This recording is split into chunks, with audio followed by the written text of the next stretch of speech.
Hello friends, ધોરણ 10 ગણિત chapter number 14 છે આંકડાશાસ્ત્ર આપણું. ગયા લેક્ચરની અંદર આપણે બહુલકના એક્ઝામ્પલ કમ્પ્લીટ કર્યા હતા. એટલે કે અત્યાર સુધી મધ્યક અને બહુલક, મધ્યક એટલે કે એક્સ બાર અને બહુલક એટલે કે ઝેડ, એના રિલેટેડ એક્ઝામ્પલ આપણે કમ્પ્લીટ કર્યા હતા. હવે નવું છે આપણો ટોપિક મધ્યસ્થ, જેને ઇંગ્લિશમાં કહેવાય છે મીડિયન, અને એના પરથી એને દર્શાવવામાં આવે છે કેપિટલ એમ વડે. તો એ રિલેટેડ પહેલાં આપણે સૂત્રો જોઈ લઈએ અને ત્યારબાદ આપણે જોઈશું 14.3 કે જેની અંદર બધા જ એક્ઝામ્પલ્સ એના છે મધ્યસ્થના. અને આપણું ચેપ્ટરનો લાસ્ટ ટોપિક છે મધ્યસ્થ. મધ્યસ્થ સુધી જ તમારે આ ચેપ્ટરની અંદર પૂછાવાનું છે. તો મધ્યસ્થ એને કહેવાય છે મીડિયન અને એને દર્શાવવામાં આવે છે કેપિટલ એમ વડે. તો એના માટે બે ફોર્મ્યુલા એના માટે જરૂરી છે, એટલે કે બે સૂત્રો છે એના. પણ મોસ્ટલી આપણે આ ચેપ્ટરની અંદર આ જે સેકન્ડ નંબરનું સૂત્ર છે એનો જ ઉપયોગ કરવાનો છે, કારણ કે આ જે સૂત્ર છે એ તમારે એક માર્ક્સના એક્ઝામ્પલ પૂછાય તો એની અંદર આનો ઉપયોગ થશે. બાકી 14 પોઈન્ટ એટલે કે 3 માર્ક્સના મોટા એક્ઝામ્પલ પૂછાય તો એના માટે આ સૂત્રની જ જરૂરિયાત પડશે. અને અવર્ગીકૃત માહિતીના એક્ઝામ્પલ આપણા ચેપ્ટરની અંદર નથી, કોઈ જ એક્ઝામ્પલ એને આપેલા નથી 14.3ની અંદર. પણ બાય ચાન્સ MCQની અંદર કદાચ પૂછાય તો તમારે આ ફોર્મ્યુલાનો યુઝ કરવાનો છે. તમે ધોરણ 9ની અંદર એ ભણીને જ આવ્યા છો અવર્ગીકૃત માહિતીના એક્ઝામ્પલ, જેની મદદથી મધ્યસ્થ કઈ રીતે શોધવું. ક્લિયર? તો આપણે 1 બાય 1 જોઈએ સૂત્રો. તો પહેલું છે અવર્ગીકૃત માહિતીનો મધ્યસ્થ. તો અવર્ગીકૃત માહિતી કોને કહેવાય? તો જેની અંદર, જેમ કે આપણે અત્યાર સુધી એક્ઝામ્પલ ભણતા હતા એની અંદર વર્ગ આપેલો હતો, એટલે કે 10 થી 20, 20 થી 30, 30 થી 40. તો આ જે માહિતી છે એને વર્ગીકૃત માહિતી કહેવાય. પણ સીધો કોઈક નંબર તમને આપેલો હોય 10, 15, 20, 25, તો સીધો કોઈ અવલોકન તમને આપેલું હોય તો એને શું કહેવાય? અવર્ગીકૃત માહિતી. અને વર્ગીકૃત કોને કહેવાય? કે વર્ગની રીતે તમને આપેલો હોય 10 થી 20, 20 થી 30, તો એ શું કહેવાશે?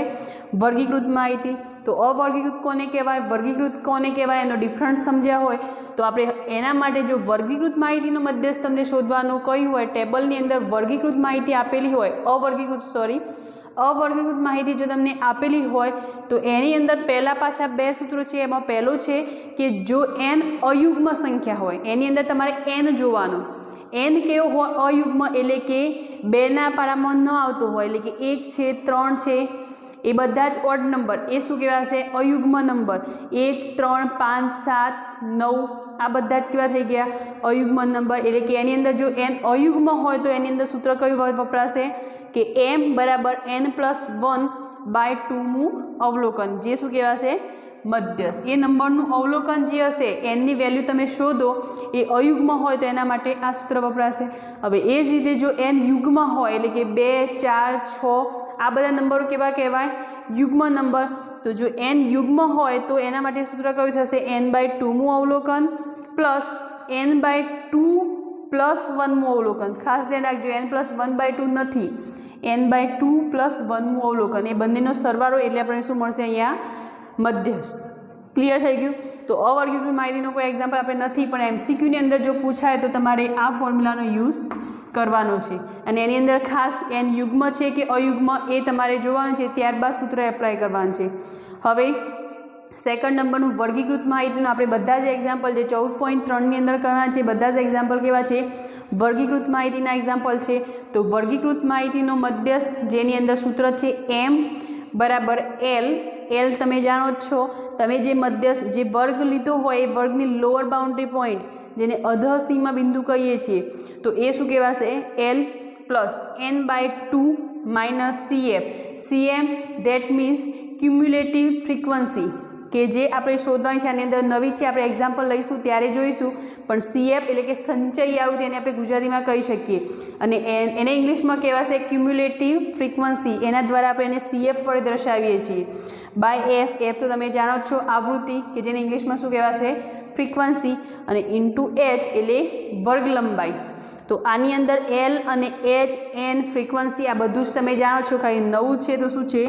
cf. તો આપણે સંચયી આવૃત્તિના એટલે કે મધ્યસ્થના એક્ઝામ્પલ ગણીશું ત્યારે તમને સમજાવ્યું કે સંચયી આવૃત્તિ કઈ રીતે શોધવી तो आ थई गया मध्यस्थना एक्जाम्पल।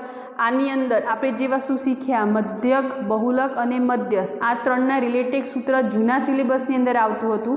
तो बाय चांस क्यांक एमसीक्यूनी अंदर जो पूछाई जाए तो ये सूत्र आपणा माटे जाणવું जरूरी छे। बुकनी अंदर हालनी जे एनसीईआरटी छे एनी अंदर कोई एक्जाम्पल तमने पूछेला नहीं, पण तमारे जाणવું जरूरी छे। तो मध्यक,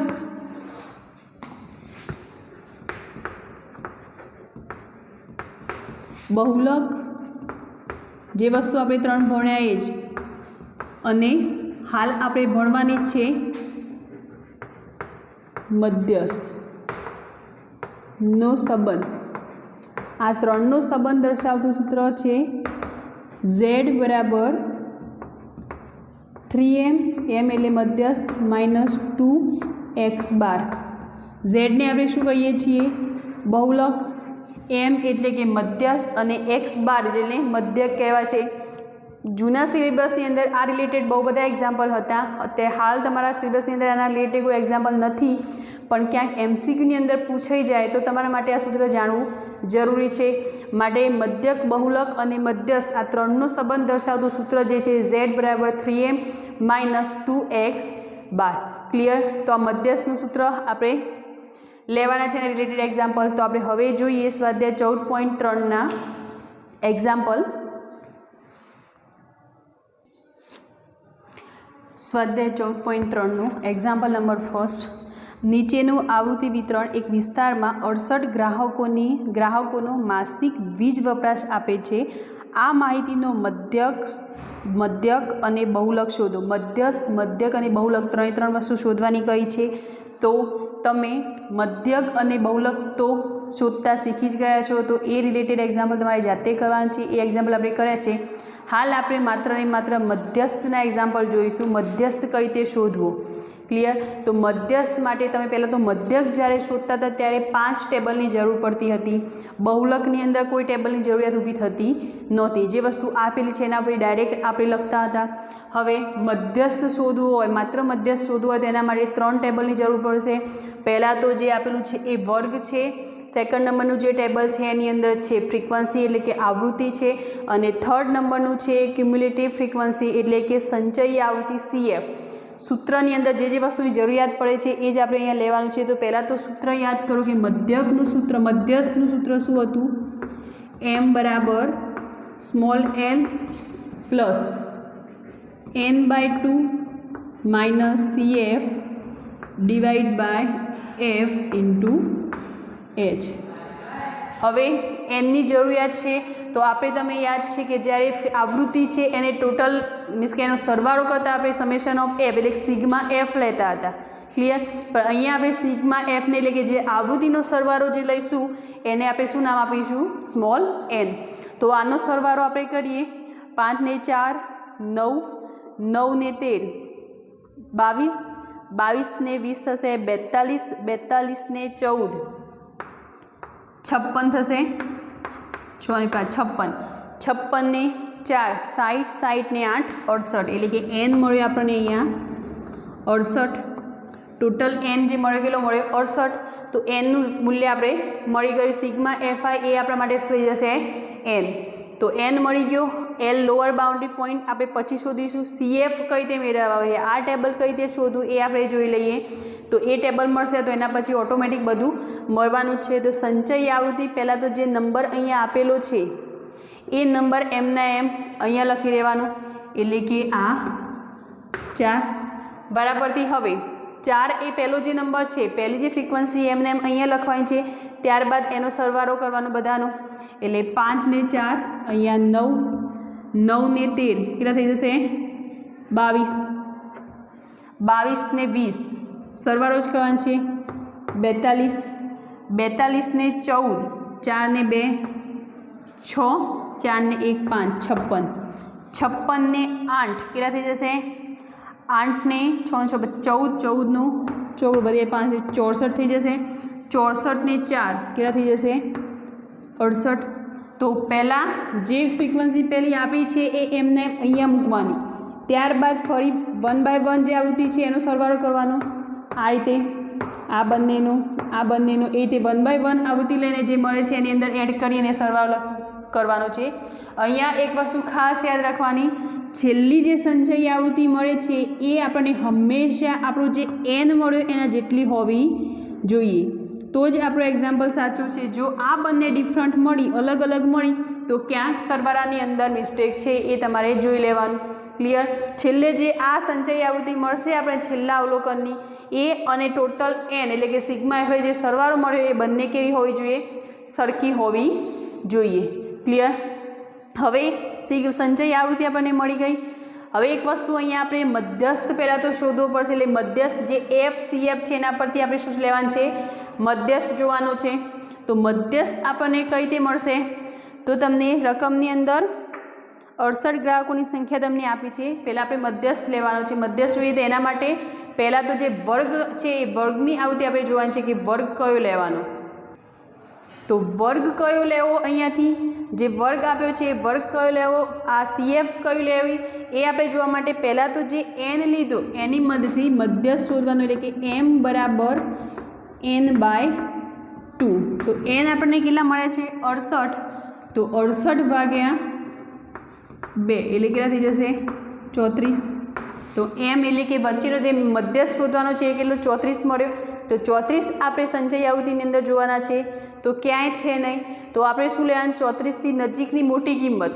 34 ન મળે તો 34થી નજીકની મોટી કિંમત આપણે જોવાની છે. તો 34થી નજીકની મોટી કિંમત છે 42. તો એ આખું જે બોક્સ છે એ આપણે પેક કરી દેવાનું છે. આવૃત્તિ, સંચયી આવૃત્તિ અને વર્ગ ત્રણે ત્રણ વસ્તુ આપણે બોક્સની અંદર પેક કરી દેવાની છે. આ ક્લિયર?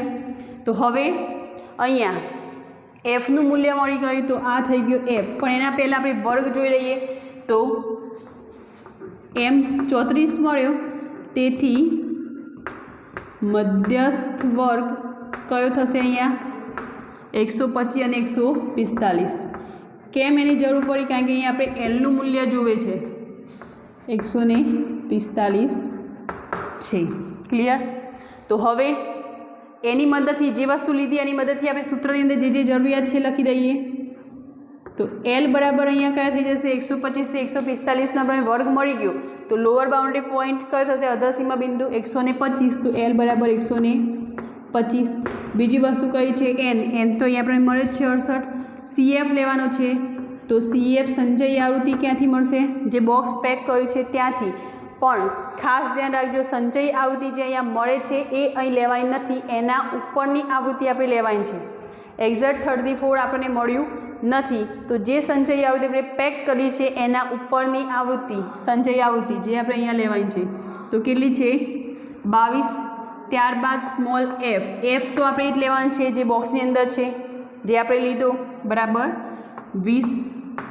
બીજું છે એચ. તો એચ કયો થશે? જે વર્ગ લીધો એની અંદર જોઈ લો, વર્ગ લંબાઈ કેટલી છે? 20. તો આ મળી ગયું 20. તો બધી જ વસ્તુ અહીંયા આવી ગઈ. તો હવે આપણે એમની અંદર મૂલ્ય મૂકી દઈએ બધા જ. એમ બરાબર એલ કેટલા છે? 125 પ્લસ n/2 એટલે કે 68 ભાગ્યા 2 માઇનસ સીએફ કેટલા છે? 22 બાય એફ કેટલા છે? 20 અને ઇન્ટુ એચ કેટલા છે? 20. અહીંયા ડાયરેક્ટ 20 ઉડી જશે. 125 પ્લસ 68 ભાગ્યા 2 એટલે કેટલા થશે? 34 અને માઇનસ 22. તો 125 પ્લસ 4માંથી 2 જશે એટલે 2, 3માંથી 2 જશે એટલે 1. 12 મત વધે તો 125 વત્તા 12 કરવાના છે, એટલે 5 ને 2 7, 2 ને 1 3 અને 1 એમના એમ. તો 137 જે મળે છે આપણો મધ્યસ્થ એમ. ક્લિયર? તો આ થઈ ગયું આપણો એક્ઝામ્પલ નંબર ફર્સ્ટ. એકદમ ઇઝી સમ હતો. ફોર્મ્યુલા ઉપરથી તમને જે વસ્તુ આપી છે એ પહેલાં શોધી દો, તો સીધી ફોર્મ્યુલાને મૂકતા આખો એક્ઝામ્પલ કમ્પ્લીટ થાય છે. એક્ઝામ્પલ નંબર 2 આપણે જોઈએ. નીચે આપેલ આવૃત્તિ વિતરણનો મધ્યસ્થ 28.5 હોય. અહીંયા તમને મધ્યસ્થ આપી દીધેલું છે. તો એક્સ અને વાયના મૂલ્યો શોધો. આપણે એક્સ અને વાય શોધવાનું છે, અહીંયા મધ્યસ્થ શોધવાનો નથી. મધ્યસ્થની અંદર ખાસ 3 ટેબલ બનશે, એટલે કે 3 બોક્સ આ બનવાના. હવે મધ્યસ્થ તમને આપી દીધેલું છે. પહેલાં તો આપણે સૂત્ર લખી દઈએ મધ્યસ્થનું, કે એમ બરાબર શું છે lower boundary point L plus n/2 minus CF divide by small f into h. તો n તમને શોધવા છે આવૃત્તિ પરથી. તો આવૃત્તિ એટલે કે આનો આપણે સરવાળો કરવાનો છે, જેને આપણે શું કહીએ છીએ n. તો સરવાળાનો થશે 5 + x. પહેલાં તો જે કોન્સ્ટન્ટ નંબર છે x અને y સિવાયના જે છે એનો સરવાળો કરી દો. 15 ને 5 20, 20 ને 20 40, 40 ને 5 45, એટલે કે 45 + x + y. ક્લિયર? અહીંયા તમને કુલ અવલોકન બુકની અંદર તમને સાઈટ આપી દીધેલું છે, એટલે કે 45 + x + y બરાબર કેટલા છે? 60 છે. તો x + y આપણે શું લખી શકીએ? 60 - 45, એટલે કે x + y બરાબર કેટલા થઈ જવાના? 15. ક્લિયર? તો આ x + y આપણે બુકની અંદર કુલ અવલોકન તમને કુલ અવલોકનની સામે 60 તમને આપી દીધેલા છે, એટલે કુલ આવૃત્તિ nની કિંમત તમને આપી દીધેલી છે. હવે આપણે સંચયી આવૃત્તિ શોધવાની છે. તો સંચયી આવૃત્તિ કઈ રીતે મળશે? પહેલાં જે આવૃત્તિ છે એ પહેલી આવૃત્તિ એમને એમ લખી દેવાની અહીંયા 5. ત્યારબાદ આવૃત્તિનો સરવાળો કરવાનો એટલે 5 + x. હવે અહીંયા કોન્સ્ટન્ટ નંબર ચલ જે છે x એમને એમ રહેશે. બાકીના જે કોન્સ્ટન્ટ નંબર છે અચળ પદ એનો સરવાળો કરવાનો એટલે 25 ને 5 25 + x. x ન ભૂલાય કારણ કે x અહીંયા પ્લસમાં જાય છે. 25 + 15 એટલે કે 40 40 + x. અહીંયા y જોડે સરવાળો કરવાનો છે એટલે કે 40 + x + y. 40 + 5 45 45 + x + y. આપણને આનો સરવાળો કેટલો મળ્યો હતો? 45 + x + y. અહીંયા કેટલો મળ્યો? 45 + x + y. ક્લિયર? એટલે એ ખાસ જોઈ લેવાનો. બંને આ સરવાળો છેલ્લો જે સંચય આવૃત્તિ મળી એ અને આપણે જે n શોધ્યો એ બંને સરખા થવા જોઈએ. ક્લિયર? હવે અહીંયા આપણને મધ્યસ્થ આપી દીધેલો છે એટલે આપણે m શોધવાની જરૂર નથી. પણ એ કેટલો આપ્યો છે મધ્યસ્થ? 28.5. તો વર્ગની અંદર આપણે જોઈએ કે 28.5 ક્યાં આવવાના? તો 20 થી 30નો વર્ગ છે એની અંદર 28.5 આવવાના. તો આ આખું બોક્સ પેક કરી દો પહેલાં. ક્લિયર? તો લખીશું અહીંયા કે મધ્યસ્થ બરાબર 28.5 છે, માટે મધ્યસ્થ વર્ગ કયો મળે છે આપણને? 20 થી 30 મળે છે. તો અહીં એ બોક્સ ઉપરથી આપણે એલ શું મળશે? અધર સીમા બિંદુ કેટલું છે? 20. n તો આપણને આપી દીધેલો છે 60. ત્યારબાદ CF અહીંયા શું લેવાના છે આપણે? એ બોક્સની અંદર જે છે 25 + x એ નહીં, એના ઉપરના એટલે કેટલા થશે? 5 + x. અને h શું છે? 20 થી 30 કેટલો ડિફરન્ટ છે? વર્ગ લંબાઈ કેટલી મળશે અહીંયા? 10. ક્લિયર? તો બધી અને f શોધવાનું છે. f તો કેટલો છે? 20 છે જ. f બરાબર 20 બોક્સની અંદર જે છે એમને મૂકી દે. તો બધી જ વસ્તુ મળી ગઈ. તો સૂત્રની અંદર એપ્લાય કરીએ આપણે, મૂકી દઈએ તો mની વેલ્યુ કેટલી છે? 28.5 બરાબર l કેટલા છે? 20 + n/2 એટલે કે 60/2 એટલે કેટલા થઈ જવાના? 30. અથવા તો લખી દો ડાયરેક્ટ 60/2 માઇનસ CF કેટલા છે? 5 + x.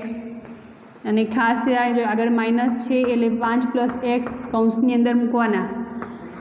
ડિવાઈડ બાય f કેટલા છે? 20 અને અહીંયા ઇન્ટુ 10. તો અહીંયા 10 દુ 20. આ 20 છે બરાબરની સામે લઈ જાઓ એટલે કે 28.5 માઇનસ 20 બરાબર 60/2 એટલે કેટલા થઈ જવાના? 30 માઇનસ 5 માઇનસ નિશાની બ્રેકેટની અંદર આપીશું એટલે કૌંસની અંદર જે પ્લસ છે એ માઇનસ થશે. માઇનસ થશે શું જવાના? પ્લસ. એટલે કે -5 માઇનસ x. અહીંયા 28.5માંથી 20 જશે એટલે કેટલા બચવાના? 8.5 રહેશે. 30માંથી 5 જશે એટલે 25 માઇનસ અહીંયા ડિવાઈડમાં 2 છે. 10 દુ 20 એટલે 25 માઇનસ એક્સ ભાગ્યા 2. ક્લિયર? હવે આ 2 છે ભાગાકારની અંદર છે, બરાબરની સામે જશે એટલે ક્યાં જવાના? ગુણાકારની અંદર, એટલે 8.5 ગુણ્યા 2 બરાબર 25 માઇનસ એક્સ. 8.5 પોઈન્ટ દૂર કરો તો 85 ગુણ્યા 2 કરો તો મળશે 170. પોઈન્ટ લગાવશો એટલે 17, એટલે 8.5 ઇન્ટુ 2 ઇક્વલ્સ ટુ 70, એટલે 25 માઇનસ એક્સ. હવે અચળ પદ એક બાજુ કરી દો, ચલ એક બાજુ કરી દો, તો આ એક્સ આ બાજુ લઈ દો, બરાબરની સામે 17 સામે લઈ જાઓ, એટલે કે 25 માઇનસ 17. તો અહીંયા એક્સની કિંમત તમને શું મળશે? 8. 25માંથી 17 જશે એટલે કેટલા બચવાના? 8. તો એક્સ બરાબર આપણને કેટલા મળ્યા? 8. હવે આપણે એક્સ અને વાય બંને શોધવાના છે, તો એક્સનું મૂલ્ય મળી ગયું, તો વાય આપણે આની ઉપરથી શોધી શકીએ. એક્સ પ્લસ વાય બરાબર 15 આપણે શોધ્યા છે, અથવા તો direct 45 plus x plus y બરાબર 60ની અંદર પણ એક્સની મૂલ્ય મૂકીને વાય શોધી શકીએ છીએ. પણ આપણે એક્સ પ્લસ વાય જે લીધું હતું એની ઉપરથી શોધીએ. એક્સ પ્લસ વાય બરાબર કેટલા છે? 15. તો એક્સની કિંમત મૂકો 8 પ્લસ વાય બરાબર 15. 8ને બરાબરની સામે લઈ જાઓ, સ્થાન બદલશે તો નિશાની બદલાશે, -8. તો વાય બરાબર કેટલા મળે? 15માંથી 8 જશે એટલે 7. તો આ મળી ગયું વાયનું મૂલ્ય. આપણને માત્ર એક્સ અને વાયના મૂલ્યો શોધવાના કયા હતા? તો એક્સનું મૂલ્ય મળ્યું 8 અને વાયનું મૂલ્ય મળ્યું 7. ક્લિયર થઈ ગયું? એક્ઝામ્પલ નંબર 2 થોડોક હાર્ડ છે, એક્સ અને વાયના મૂલ્ય શોધવાના છે. જેમ આગળ આપણે જોયા હતા કેટલાક એક્ઝામ્પલ હતા કે એક્સ અને વાયની કિંમત તમને આપેલી હોય અને એની મદદથી તમારે મધ્યક શોધવાનો હોય, તો એ એક્ઝામ્પલ કર્યા હતા. તો થોડાક ટફ છે, પણ આવા એક્ઝામ્પલની અંદર પૂછાઈ શકે, કારણ કે 3 માર્ક્સની અંદર એક્ઝામ્પલ જો પૂછવું હોય તો આ ટાઈપનું હોવું જોઈએ. ક્લિયર? તો એક્સ અને વાય મધ્યકની કિંમત તમને આપેલી હોય અને એની મદદથી તમારે એક્સ અને વાયનું મૂલ્ય શોધવાનું હોય તો કઈ રીતે શોધી શકો? ક્લિયર? તો આજનું લેક્ચર આપણે આટલે સુધી રાખીએ છીએ. આના કેટલાક એક્ઝામ્પલ બાકી છે જે આપણે નેક્સ્ટ વિડીયોની અંદર જોઈશું. Thank you.